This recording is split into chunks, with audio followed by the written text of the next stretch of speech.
once hallucinated that Robert Downey Jr. ran through my house. Now that sounds great, but when I give you the context of this story, you're going to realize how absolutely terrifying that is.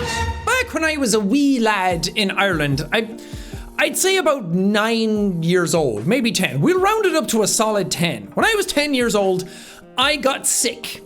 I got so sick that I got a crazy fever. Now, this was uncommon for me because I've only ever had a fever twice in my life. Then, and when I got COVID last year. What can I say? I'm just built different. Apart from the fact that I have digestive issues, stomach issues, asthma, whatever. But I was so sick at this point in my life that I remember it vividly.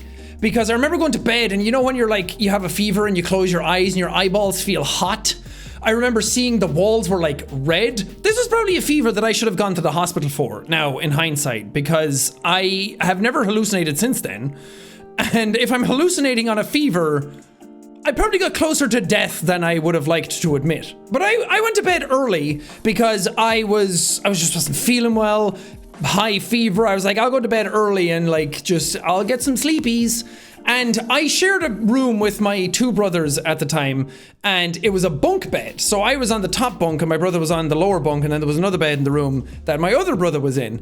And the way this room was oriented was that on my bunk bed, you could kind of like turn and see the door. And if the door was open, you could see through the crack between the door jamb and the door itself and see up the hallway into our house.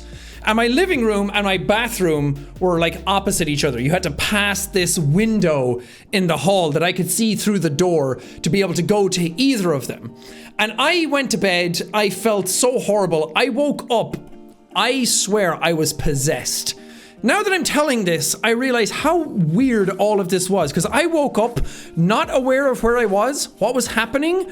I sat there looking at there was a post on the top of my bed that you could put your hand on to get up into the top bunk. And the top of it was kind of rounded and it was sort of shiny and I could see myself in it. And I remember kneeling in my bed looking at it and thinking, whoa, this is weird. And then I looked up to the hallway through this crack in the door, this little window into a different reality that was happening in my brain.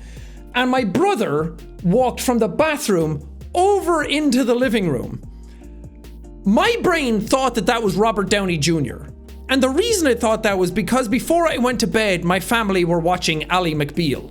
Now, we're going to have to rewind a little bit because the Robert Downey Jr. that most people know today is not the Robert Downey Jr. from my childhood. The Robert Downey Jr. from back then, or DJ if you will, was the guy in Ally McBeal. This was pre-going to prison for drugs, Robert Downey Jr. Okay, maybe he didn't go to jail, but he went into rehab and got sober or something like that. There was a big moment where people didn't really like Robert Downey Jr. and now everyone loves him. But I guess I had been watching Ally McBeal with my family, then went to bed. They continued watching, and I somehow superimposed RDJ onto my brother, who looks nothing like him.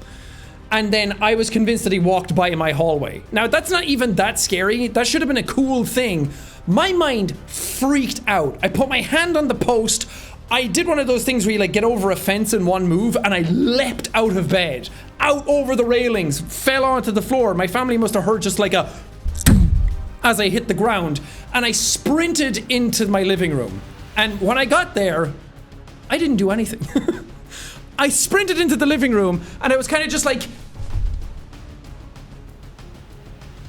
and my family all turned and were like, what's going on? What's wrong with you? And I was just like, nothing. No, nothing. And I was just watching the episode. And eventually I told them what had happened. I don't think I went into explicit detail.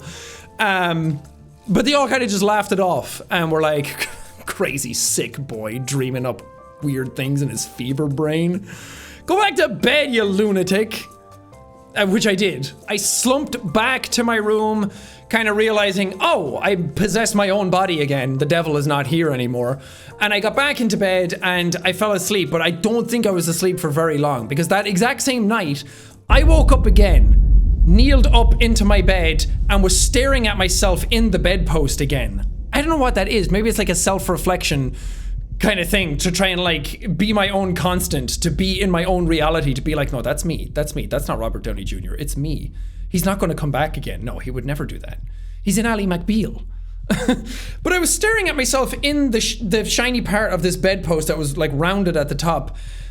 And I don't know why, but I like moved. I was like staring at it and in a stupor and kind of just like frozen. And I was so scared that something was going to be behind me. Like I was paranoid that something was behind me that I couldn't see. So I was like, okay, in my peripherals, I see the room. In the bedpost, I see behind me. Nothing can get me now. Satan be gone.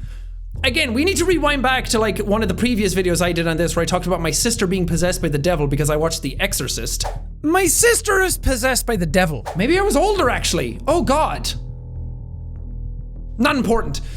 I was convinced my sister was possessed back then, and I think I was like reliving that where I thought something was gonna pop up behind me. And I was staring at this bedpost and I moved what must have been centimeters, and I saw the light kind of like reflect out from behind my head, and I freaked out again. It was like a J.J. Abrams lens flare happened in this thing, and I was gone. I did the same move again, hand on the post, leapt out over the railing, hit the ground again. This time, I could hear my family already laughing because they knew something had happened to me again. And I could hear them kind of chatting about like, well, what's going to happen this time? Because they had heard me hit the floor. So they knew I had leapt out of bed again, freaking out, something was going to happen. And in that sort of befuddlement of what was going on and hearing them talk, I kind of snapped out of it again and went back to bed and then slept through the night. But that was one of the weirdest nights of my life. And it's one of those things that you kind of forget. You put it back in the back of your head in the annals of history, and you try not to think about it and you just suppress it. Because no one will ever believe you that you thought you saw Robert Downey Jr. walking through your house. Not only that, from the bathroom to the living room. He wasn't even doing anything. Nobody was cheering. No one was excited to see him. We had just seen him on TV. Why aren't we all freaking out? I was. So the moral of this story basically is that if you have a fever that is making your child hallucinate and feel like they're possessed by an out-of-body experience, maybe bring them to the hospital. I probably should have been. If Robert Downey Jr. shows up in your house, maybe grab a camera. Maybe don't freak out and like leg it to your like living room and then do nothing about it. Like, it's a cool thing to happen. Unless he broke in, then not that cool. And also, you can't trust family. Because they will let you rot in a fever dream and then laugh at you about it afterwards. Whatever, I saw Robert Downey Jr. in my house and nobody can convince me otherwise. Oh, okay, before the video ends, okay, I have a big announcement to make. We have a new YouTube's coming out. Look at him. He's called the King of Coffee. Oh boy, you're gonna wanna get this one. Look at him, standing on his beautiful bean throne. It looks like a bunch of tiny little asses. This U2's is coming out on June 17th. So you're gonna wanna get ready. It's gonna be a big one. These go really, really fast. These are kind of limited and they don't stay around very long and then they're gone forever. So if you're gonna wanna get this, June 17th is the only time you're gonna be able to get it, and then it's gonna be gone. These are gonna be so rare and so collectible after a while that I even got this beautiful jar to be able to put my one in so I can preserve it forever. June 17th, you're gonna wanna get him, the inventor and king of coffee.